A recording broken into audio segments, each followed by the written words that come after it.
Hi. இன்றைக்கி இட்லி, தோசை, சப்பாத்திக்கு தொட்டுக்கிற மாதிரி ஒரு சைட் டிஷ் பார்க்கலாமா? இதுக்கு பேர் வெறும் கத்திரிக்காய் பஜ்ஜின்னு பேர். இது எங்கள் பாட்டி, நாங்கள் அம்மான்னு தான் கூப்பிடுவோம். அவங்க இது ரொம்ப சூப்பராக பண்ணுவாங்க. எங்கள் அம்மா சின்ன பொண்ணாக இருக்கும்போது ஸ்கூலுக்கெல்லாம் போயிட்டுருக்கும்போது எங்கள் பாட்டி தோட்டத்துலேருந்து ஃப்ரெஷ்ஷாக கத்திரிக்காய் பறிச்சிட்டு இந்த டிஷ்ஷை பண்ணுவேன்னு சொல்லுவாங்க. பண்ண சுவடே தெரியாமல் இது காலி ஆகிடுமா, அவ்வளோ டேஸ்ட்டாக இருக்கும். நாங்கள்லாம் ஸ்கூல் படிக்கும்போது லீவுக்கு போவோம். அப்போவும் இதே டிஷ்ஷை பண்ணி தருவாங்க. நாங்கள்லாம் ஃபஸ்ட்டு முன்னாடியே எந்திரிச்சிடுறதுனால சாப்பிட்டுட்டு விளையாட போயிடுவோம். என் தம்பி லேட்டாக தான் எந்திரிப்பான். அவனை கிச்சன்லேயே கூட்டிகிட்டு போய் உட்கார வச்சு சாப்பிட வைப்பாங்க. இட்லிக்கு இந்த பஜ்ஜி சூப்பராக இருக்கும். அவனை கிச்சன்லேயே உட்கார வச்சு சுட சுட தோசை ஊற்றி கொடுத்து இதை சாப்பிட வைப்பாங்க.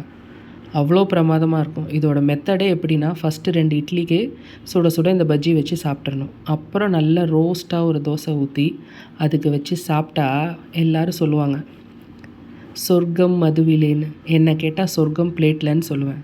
அவ்வளோ அருமையாக இருக்கும். இதுக்கு எப்படின்னா, நல்லெண்ணெய் கொஞ்சம் தாராளமாக விட்டு சாப்பிட்ணும். அப்போ ரொம்ப டேஸ்ட்டாக இருக்கும். ஒரு குடும்ப தலைவியோட கையில் தான் அந்த ஃபேமிலியே இருக்குதுன்னு சொல்லுவாங்க.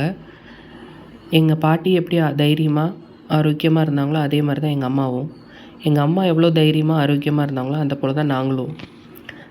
எங்கள் அம்மா எல்லா காய்கறியும் எங்களுக்கு கொடுத்து பழக்கியிருக்காங்க. அதே மாதிரி நான் என் பசங்களுக்கும் எல்லா காய்கறியும் கொடுத்துருக்கேன். நாங்கள் பியோர் வெஜிடேரியன்.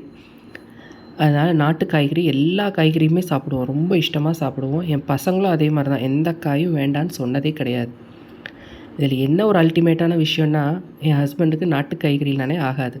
வெண்டைக்காய், கத்திரிக்காய், புடலங்காய் எதுவுமே ஆகாது. செம ட்விஸ்ட்டில் எப்போவுமே இருக்கிறதுலே பெரிய சந்தோஷம் கூட இருக்கவங்கள சந்தோஷப்படுத்தி பார்க்குறது தான்.